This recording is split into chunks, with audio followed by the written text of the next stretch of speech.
और आज सीधी बात में हम इसके बारे में बात करेंगे।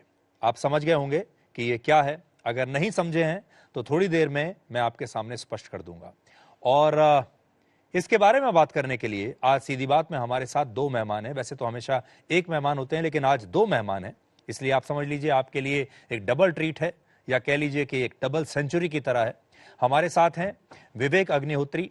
आप उन्हें आज डॉक्टर विवेक अग्निहोत्री भी कह सकते हैं। और हमारे साथ हैं नाना पाटेकर। उन्हें भी आज आप डॉक्टर नाना पाटेकर कहकर पुकार सकते हैं, क्योंकि ये जो वैक्सीन मेरे हाथ में है, आज इसी वैक्सीन के बारे में हम बात करने वाले हैं। और इस वैक्सीन की पूरे देश को, पूरी दुनिया को कोविड काल के दौरान सबसे ज्यादा जरूरत पड़ी थी, और ये वही कोविड की वैक्सीन है। और विवेक ने इस वैक्सीन पर एक फिल्म बनाई है जिसका नाम है द वैक्सीन वॉर, और आज उसी फिल्म पर हम बात करने वाले हैं। और ये दोनों लोग अब छोटे मोटे डॉक्टर्स बन चुके होंगे, क्योंकि इन्होंने वैक्सीन के बारे में इतनी रिसर्च की है, ये वैक्सीन कैसे बनी, कैसे विकसित हुई, तो छोटे मोटे डॉक्टर तो ये दोनों भी अभी बन चुके हैं। तो आज उम्मीद करते हैं कि आपको इस वैक्सीन के बारे में और ज्यादा जानने की आज एक मौका मिलेगा, और बड़ी स्क्रीन पर इस वैक्सीन के जो पीछे की कहानी है वो आप इस फिल्म के जरिए और इस बातचीत के जरिए आज समझ पाएंगे। तो विवेक, इसीलिए मैंने आपको डॉक्टर कहा। ये ऐसी वैक्सीन है तो दुनिया के बड़े बड़े डॉक्टरों को समझ में नहीं आई कैसे बनानी है। हमारे देश के डॉक्टर्स और वैज्ञानिक्स ने बनाई, वैज्ञानिकों ने। आपने इसको कैसे समझा, कैसे डिकोड किया, और क्यों आपने ये सोचा कि ये वैक्सीन पर एक फिल्म बननी चाहिए? देखिए, नाना हमेशा मुझसे बोलते हैं और सही बोलते हैं कि ये वैक्सीन वॉर फिल्म का विषय ही नहीं है। इस पे फिल्म बन ही नहीं सकती। कैसे बनेगी? आप एक लैब में बंद हैं, मास्क लगा हुआ है, और जिस चीज़ के बारे में काम कर रहे हैं वो भी नहीं दिखता, जो बना रहे हैं वो भी नहीं दिखता, कोई किसी से कुछ बोल नहीं रहा। इसमें फिल्म बनेगी क्यों और लोग देखेंगे क्यों? दूसरा, एक कॉमन सेंस जो था, which is a typical film industry का कॉमन सेंस है कि भाई ये वैक्सीन वैक्सीन शब्द अगर जोड़ दोगे तो लोग, एक आदमी फटकेगा नहीं, कौन याद करना चाहता है? भाई, हम ना तो केमिस्ट्री के छात्र हैं, हाँ। ना हम वैज्ञानिक हैं, ना हम कभी जीवन में लैब में गए हैं। हम सिर्फ इस वैक्सीन के यूजर्स हैं। अब ये कैसे बनती है, क्यों बनती है, इसके पीछे की जो पॉलिटिक्स है, बड़ा कठिन विषय आपने चुना। जी, मैं एक सवाल हर आदमी से चाहता हूं, खुद से पूछे। मार्च 2020 को ऐसा कोई व्यक्ति इस धरती पे नहीं था जो मौत के बारे में नहीं सोच रहा था। हर आदमी सोच रहा था मौत कहीं करीब है, मौत नहीं तो कम से कम हॉस्पिटलाइज तो हो सकते हैं। और चाहे वो अफ्रीका हो, चाहे अमेरिका हो, चाहे इंडिया हो, हर आदमी को लग रहा था मेरे माँ बाप का क्या होगा, मेरे बच्चों का क्या होगा, मेरी पत्नी का क्या होगा। सब एक दूसरे को डांट रहे थे, यहां मत जाओ। लोग तो खिड़कियां बंद करके बैठे थे, इतना डर मौत का। और 9 महीने के बाद जैसे एक बच्चा पैदा होता है, एक वैक्सीन आई जो जब लगती है पता भी नहीं चलता कब लग गई। मैंने तो ये बोला, अरे लगा दी क्या? और उसके बाद आज देखिए हम कितना 6 फुट की दूरी पे तो नहीं बैठे, हम तो 1-2 फुट की दूरी में बैठे हैं। लोग एक दूसरे के साथ मिल रहे हैं, गले मिल रहे हैं, और हम खुशी से फिर से वापस जीवन जी रहे हैं। ये भाई, हमने एक दूसरे से कोविड नेगेटिव का सर्टिफिकेट नहीं मांगा। बताइए, 2 साल पहले अगर हम यहाँ बैठते तो हम तीनों को यहाँ अपना कोविड नेगेटिव का सर्टिफिकेट रखना पड़ता कि मैं कोविड नेगेटिव हूँ, अब मैं आपसे बात कर सकता हूँ। और आप वहां बैठे होते और मैं यहाँ 6 फुट दूर बैठा होता। तो इतनी बड़ी घटना विश्व के, मानवता के इतिहास में हुई, उसमें सारी दुनिया ने ऐसा माना था कि भारत जो है सबसे बड़ा वैक्सीन का मार्केट है, और अगर भारत को बेची जाए वैक्सीन तो वारे न्यारे हो जाएंगे। ये once in a lifetime opportunity. और फार्मा लॉबी उतनी ही क्रूअल होती है जितनी आर्म्स लॉबी होती है, इसको मैं ये बिना किसी डाउट के कह सकता हूँ। उन लोगों ने कहा कि अच्छा भारत में हमेशा बाहर से मंगाते रहे, वैक्सीन 20-22 साल बाद आती रही। तो उन लोगों ने भारत सरकार को आर्म ट्विस्ट करना और ब्लैकमेल करने की कोशिश की। उसके कई सारे पॉइंट्स हैं, आपको फिल्म में सब एकदम पर्दाफाश होगा। अब जैसे उन्होंने कहा कि अगर आप मर गए तो उनकी जवाबदेही नहीं है। इतने सारे आपसे एडवांस में पैसे मांगे, लेकिन अगर वैक्सीन डिलीवर नहीं कर पाए तो पैसे वापस नहीं होंगे। आपको शिकायत है तो अमेरिका जाके कोर्ट केस करना। ये पूरा एक ब्लैकमेल टैक्टिक था जो हम हमेशा होते आए थे। लेकिन तो उसके लिए उन्होंने कुछ लोगों को एम्प्लॉय किया इंडिया में कि आप भाई एक नैरेटिव क्रिएट करिए और आप सरकार पे इतना प्रेशर डालिए कि सरकार घुटने टेक के हमारी वैक्सीन ले ले। और ये कोई गलत बात नहीं, माल बेचने के लिए लोग एम्प्लॉय करती हैं, सेल्समैन, और पैसा देते ही हैं।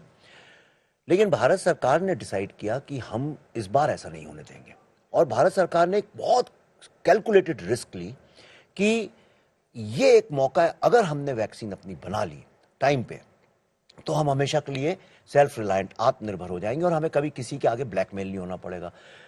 पर अगर नहीं बना पाते तो तो ये काम सौंपा गया, बहुत सारे उसमें IAS ऑफिसर्स थे और तरह तरह के कर्मचारी थे। जब वैक्सीन हेजिटेंसी हुई तो मीडिया वालों को, आरजेज ने भी कितना पॉजिटिव काम करा। चंद साइंटिस्ट जिनको कोई जानता नहीं है, लोगों को तो ये भी नहीं पता वैक्सीन किसने बनाई है। हमने IIM के साथ रिसर्च किया, लोगों को यही नहीं पता किसने वैक्सीन बनाई है।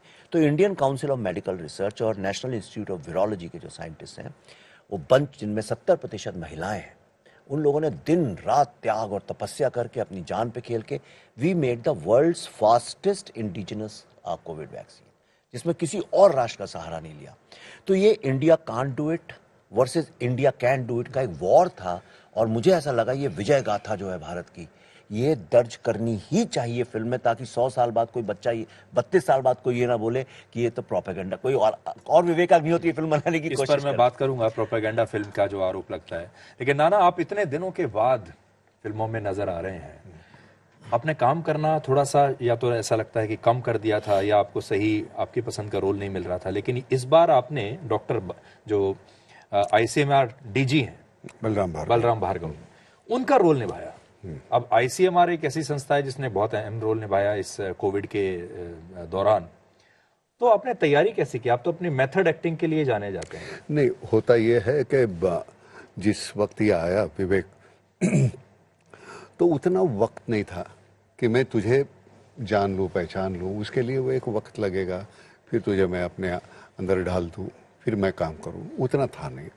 प्रहार करते वक्त मुझे कोई प्रॉब्लम नहीं थी। 3 साल मैंने आर्मी में गुजारे, तो मुझे वो क्या है वो समझने में उतना वक्त लगा। लेकिन यहाँ वक्त था ही नहीं। ये आया मुझे, ना ये करना है, ऐसा बंदा है, ऐसे है, तो मिल लो, उनसे बात कर लो।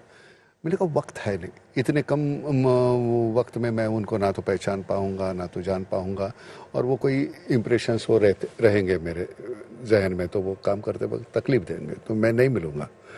तू मुझे बता दे जैसे तेरे जहन में है वो क्या है, किस किस्म का है। विवेक की वो खासियत है, वो इतनी अच्छी तरह, ये जैसे वैक्सीन है वैसे ही वो ऐसे इंजेक्ट कर दिया मुझ में उसने बराबर। तो वो करते वक्त मुझे तो मालूम नहीं। मैंने कहा मैंने सुपुर्द कर रहा हूँ, तुझे जो चाहिए वो मुझे बोल दे। तो you became a directors actor? नहीं, वैसे पूरा वो गुंजाइश ही नहीं थी डिस्कशन की।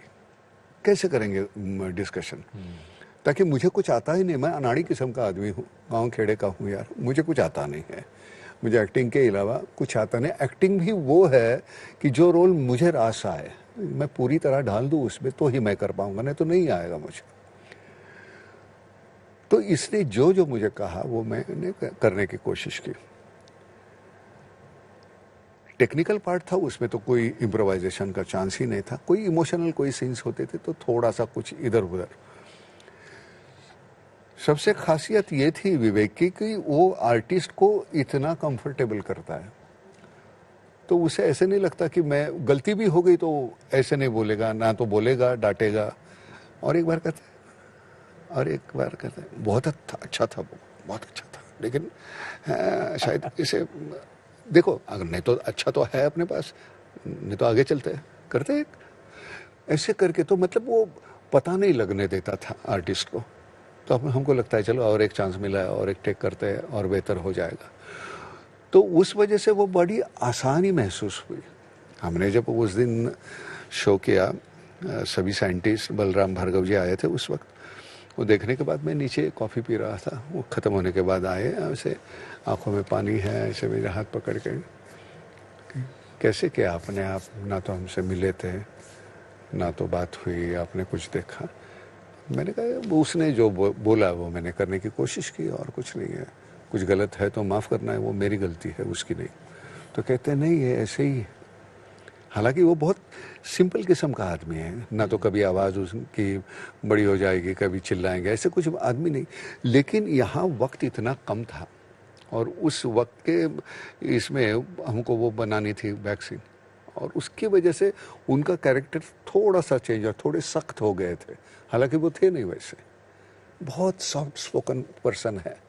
लेकिन वो उस वक्त तू फिल्म देखेगा, तूने तो देखी नहीं है ना, तू फिल्म देखेगा तो तुझे पता। टिकट लेके ये इन्होंने अभी दिखाई है सबको बुला के, इनवाइट बाय इनविटेशन।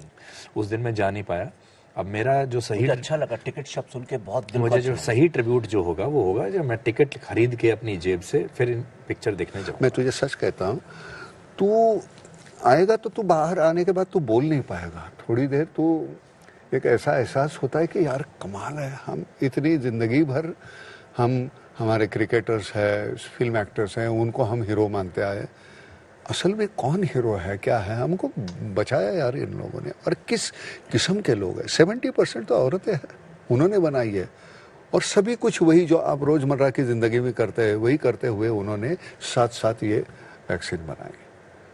और क्या कमाल मजा आया यार। यहाँ एक्टिंग करनी नहीं पड़ती ना, सोचना ही नहीं पड़ता, सब कुछ दिया था इसने, क्या करना है, वो डिलीवर करना है।